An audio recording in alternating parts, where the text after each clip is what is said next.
Hello everyone, this is Baby Tulasi. Today our topic of discussion is evidence. Let's go to the main video class. So topic loki వెళ్ళిపోదామా?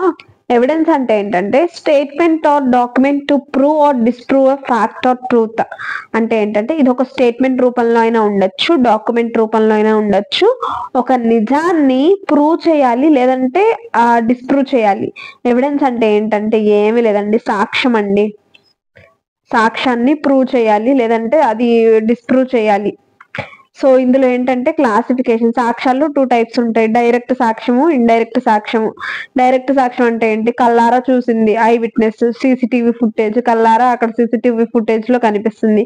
ఇంకోటి ఏంటంటే confession statement, ఎవడైతే కొట్టించుకున్నాడో ఆ కొట్టించుకున్నాడే వీడే కొట్టాడని చెప్పడాన్ని confession statement. Direct గా వాడి నుంచి, victim నుంచే ఆన్సర్ అక్యూజ్డ్ ఎవరు అని చెప్పడాన్ని కన్ఫెషన్ స్టేట్మెంట్ అంటారు.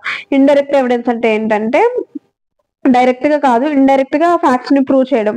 ఇందులో కూడా మళ్ళీ 2 టైప్స్ ఉంటాయి, హెయిర్సే ఎవిడెన్స్, సర్కమ్స్టాన్షియల్ ఎవిడెన్స్.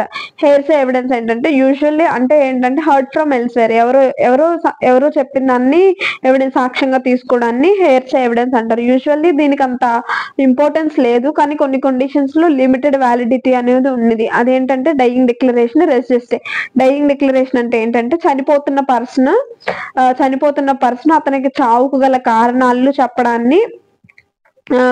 తన చావుకు గల కారణాలు చెప్పడాన్ని డైయింగ్ డిక్లరేషన్ అంటారు. దీనికి వ్యాలిడిటీ ఉండడానికి కారణం ఏంటంటే చనిపోతున్న పర్సన్ అబద్ధం చెప్పడం అన్న కాన్సెప్ట్ లో దీన్ని వ్యాలిడిటీలో తీసుకోవడానికి జరిగింది. That too limited validity, not that much validity.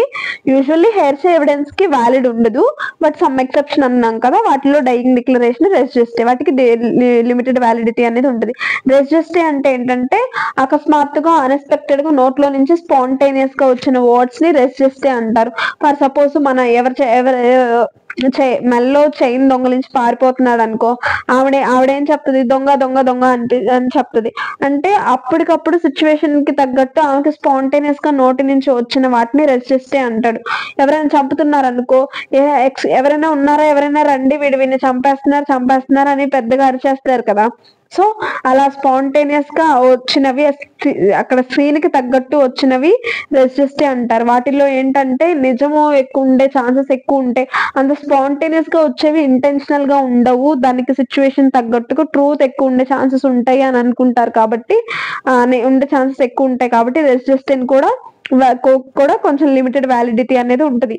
తర్వాత ఏంటంటే సర్కమ్స్టాన్షియల్ ఎవిడెన్స్ ఏంటంటే రోడ్డు మీద కత్తులు పట్టుకొని పరిగెత్తడం చూశాను, అందుకే వీళ్ళే చంపేసి ఉండొచ్చు, అరుపులు వినిపించినాయి అందుకే చనిపోయి ఉండొచ్చు, కొట్టేసి ఉండొచ్చు అని చూడకుండా, తెలియకుండా సిచ్యువేషన్స్ కి తగ్గట్టుగా సర్కమ్స్టాన్సెస్ కి తగ్గట్టుగా అనుకోవడాన్ని సర్కంఫరెన్షియల్ ఎవిడెన్స్ అంటారు. సో డైరెక్ట్ సాక్ష్యం, ఇండైరెక్ట్ సాక్ష్యం. డైరెక్ట్ సాక్ష్యం ఓకే తెలిసింది, ఇండైరెక్ట్ సాక్ష్యం అంటే చూసేశారు. ఇప్పుడు ఏంటంటే రికార్డింగ్ ఆఫ్ ఎవిడెన్స్. ఈ సాక్ష్యాన్ని ఎలా రికార్డ్ చేయాలి అంటే, సాక్ష్యాలు ఇద్దరికి ఉంటారుగా, నిందితుడికి ఉంటాడు, బాధితుడికి, ఇద్దరికి ఉంటారు.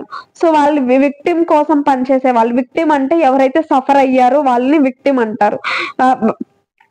వాళ్ళ సైడ్ ఉండే లాయర్ నేమో పబ్లిక్ ప్రాసిక్యూషన్ అంటారు. యాక్చువల్లీ వాళ్ళ సైడ్ ఉండే సిస్టమ్ ఏంటంటే ప్రాసిక్యూషన్ సిస్టమ్. అక్యూజ్డ్ అంటే ఎవరైతే ఆ తప్పును చేశారో వాళ్ళని అక్యూజ్డ్ అంటారు. వాళ్ళ సైడ్ డిఫెన్స్ సిస్టమ్ అనేది ఉంటుంది. ఎందుకు డిఫెన్స్ సిస్టమ్ అంటే వాడు తప్పు చేశాడు కాబట్టి వాడు ఇట్సెల్ఫ్ డిఫెన్స్ చేసుకోవాలి, డిఫెన్స్ వాడే చేసుకోవాలి కాబట్టి అది డిఫెన్స్ సిస్టమ్ కి వస్తుంది. ఇప్పుడు విక్టిమ్ అనుకో, నువ్వు దెబ్బలు తిన్నావు, నువ్వు ఇంకా అక్కడ క్లియర్ గా కనిపిస్తుంది నువ్వు దెబ్బలు తిన్న సంగతి, నువ్వు బాధపడుతున్న సంగతి, అవన్నీ నీకు ఇంకా డిఫెన్స్ చేసుకోవాల్సిన పని లేదు కదా. అక్యూజ్డ్ డిఫెన్స్ చేసుకోవాలి కాబట్టి డిఫెన్స్ సిస్టమ్ అని అంటాం అనమాట. విక్టిమ్ కోసం పనిచేసే లాయర్ ని పబ్లిక్ ప్రాసిక్యూటర్ అంటారు. అతని వైపు సాక్ష్యం ఏ మనిషి అయితే చెప్తున్నాడో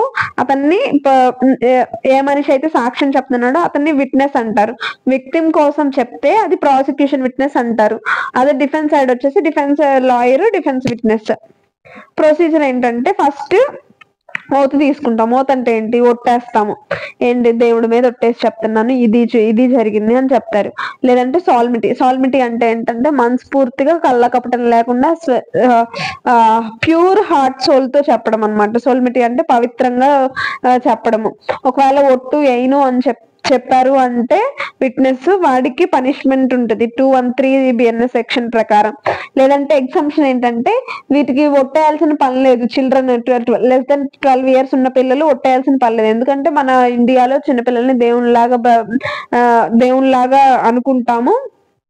దట్టు వాళ్ళకి అంత ఇంటెన్షన్స్ ఉండవు ఇలా అబద్ధం చెప్పాలి అని. వాళ్ళు ఏది చూస్తే అది చెప్తారు అన్న థాట్ తో సో వాళ్ళకి ఒట్టు అనేది వేయమన్నమాట. వేయాల్సిన అవసరం లేదు. ఇంకోటి ఏంటంటే పర్జురీ అంటే ఏంటంటే ఫాల్స్ ఎవిడెన్స్. ఒట్టేసి కూడా తప్పు ఎవిడెన్స్ ఇవ్వడం అనమాట. అది.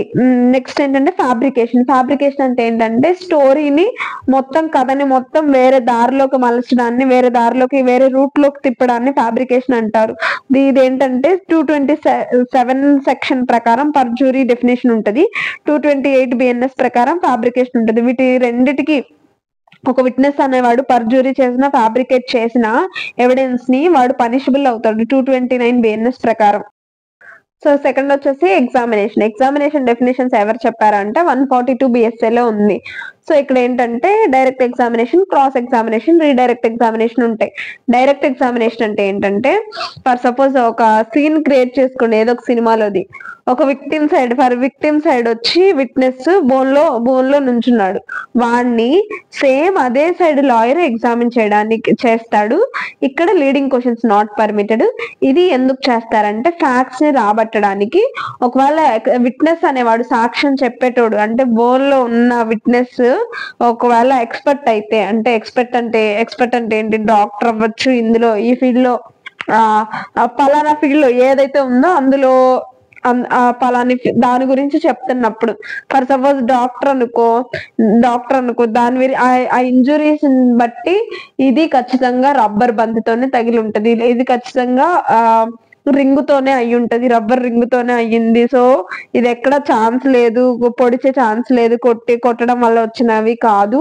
అట్లా ఎక్స్పెక్ట్ తగ్గట్టు చేస్తే వాళ్ళని ఎక్స్పెక్ట్ విట్నెస్ అంటారు. ఇందులో ఏంటంటే ఫ్యాక్ట్స్ నిజాలు రాబట్టడానికే, ఫైనల్లీ నిజాలు రాబట్టడానికే ఉంటది ఆబ్జెక్టివ్. తర్వాత ఏంటంటే cross examination.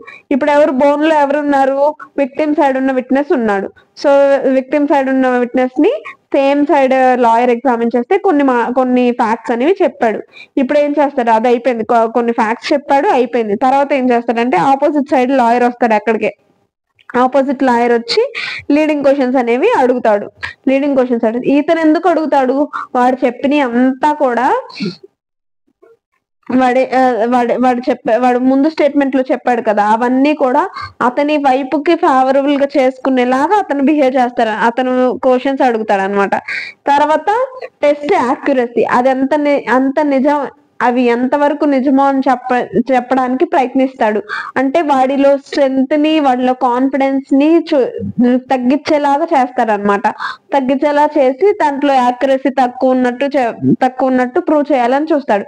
Discredit the witness ఏంటంటే తనని కొంచెం తక్కువ చేసినట్టు మాట్లాడతాడు. అతను ఈ స్టేట్మెంట్ ఇవ్వడానికి అర్హుడు కాదు అన్నట్లు మాట్లాడతాడు అనమాట క్రాస్ ఎగ్జామినేషన్ లో. తర్వాత ఏంటంటే రీడైరెక్ట్ ఎగ్జామినేషన్ అంటే ఏంటంటే ఇప్పుడు క్రాస్ ఎగ్జామినేషన్ లో ఆపోజిట్ లాయర్ వచ్చి ఎగ్జామిన్ చేసి వెళ్ళాడు కదా, కొన్ని డౌట్స్ అనేవి పెట్టాడు. అదేంటి? అతని వైపుకు కేసు మళ్ళించుకోవడానికి, అతని యాక్యురసీని తగ్గించడానికి వెళ్ళి చెప్పి కొన్ని క్వశ్చన్స్ అడుగుతాడు కదా. సో ఇప్పుడు ఏంటంటే సేమ్ సైడ్ లాయర్ వస్తాడు. ఇక్కడ కూడా లీడింగ్ క్వశ్చన్స్ అనేవి ఉండవు. ఎక్కడైతే డౌట్లు పెట్టాడో క్రాస్ ఎగ్జామినేషన్ వాటన్నిటిని క్లియర్ చేయడం కోసం రీడైరెక్ట్ ఎగ్జామిన్ చేస్తాము. ఫ్యాక్ట్స్ అనేవి తప్పుగా ఇంటర్ప్రెట్ చేయకుండా, తప్పు దారి మళ్ళించకుండా కరెక్ట్ గా చేయడానికి రీడైరెక్ట్ ఎగ్జామినేషన్ చేస్తాము. ఇక్కడ ఏంటంటే కొత్త ఫ్యాక్ట్స్ అనేవి ఏం ప్లేస్ చేయం. ఒకవేళ కొత్త ఫ్యాక్ట్స్ ఏమైనా బయటకు వచ్చినా మళ్ళీ క్రాస్ ఎగ్జామినేషన్, మళ్ళీ రీడైరెక్ట్ ఎగ్జామినేషన్ అనేది చేయాల్సి వస్తుంది. తర్వాత ఏంటంటే order of trial. Order of trial అసలు ఏ ఆర్డర్ లో చేయాలంటే ఫస్ట్ ఓత్ తీసుకోవాలి, తర్వాత డైరెక్ట్ ఎగ్జామినేషన్, తర్వాత క్రాస్ ఎగ్జామినేషన్, తర్వాత రీడైరెక్ట్ ఎగ్జామినేషన్ చేస్తారు. ఈ ఆర్డర్ ఎవరు చెప్తున్నారంటే 143 బిఎస్ఏ ఇచ్చింది ఇలా వెళ్ళాలి మనము అని చెప్పేసి. తర్వాత ఏంటంటే జడ్జ్ ఈ త్రోడ్ దిస్ ప్రొసీజర్ జడ్జ్ ఎవరినైనా పిలిచి ఎవరినైనా క్వశ్చన్లు అడగొచ్చు ఎప్పుడైనా కానీ, either during direct examination, either during cross examination, either during redirect examination. అది ఎవరు చెప్పారు అంటే 168 బిఎస్ఏ ప్రకారం అతను ఎవరినైనా క్వశ్చన్స్ అడగొచ్చు అని. తర్వాత ఏంటంటే ఇదేంటంటే పబ్లిక్ ప్రాసిక్యూషన్ విట్నెస్ ని మనం ఎగ్జామిన్ చేస్తున్నాం అనుకో, ప్రాసిక్యూటివ్ విట్నెస్ అనేవాడు ఓత్ తీసుకోవాలి. తర్వాత పబ్లిక్ ప్రాసిక్యూషన్ ఎగ్జామిన్ చేస్తుంది direct examination, defence lawyer cross examination చేస్తారు, మళ్ళీ పబ్లిక్ ప్రాసిక్యూటర్ రీడైరెక్ట్ ఎగ్జామినేషన్ చేస్తాడు. అది అన్నమాట. ఫర్ సపోజ్ డిఫెన్స్ విట్నెస్ ని ఎగ్జామిన్ చేస్తున్నట్టయితే అతను ఓత్ తీసుకోవాలి. సేమ్ సైడ్ లాయర్ అంటే ఎవరు, ఇతనికి డిఫెన్స్ లాయర్, ఆపోజిట్ లాయర్ అంటే ఎవరు, క్రాస్ ఎగ్జామిన్ చేసేది పబ్లిక్ ప్రాసిక్యూషన్. సో ఇలాగనమాట.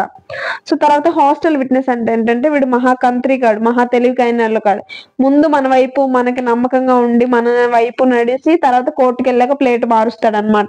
మనం తెచ్చుకుంటాం ఇతను విట్నెస్ గా మనకి పనికి వస్తాడని, కానీ అక్కడికి వచ్చేసిన తర్వాత ఆపోజిట్ సైడ్ వాళ్ళకి వర్క్ చేయడాన్ని హాస్టల్ విట్నెస్ అంటారు.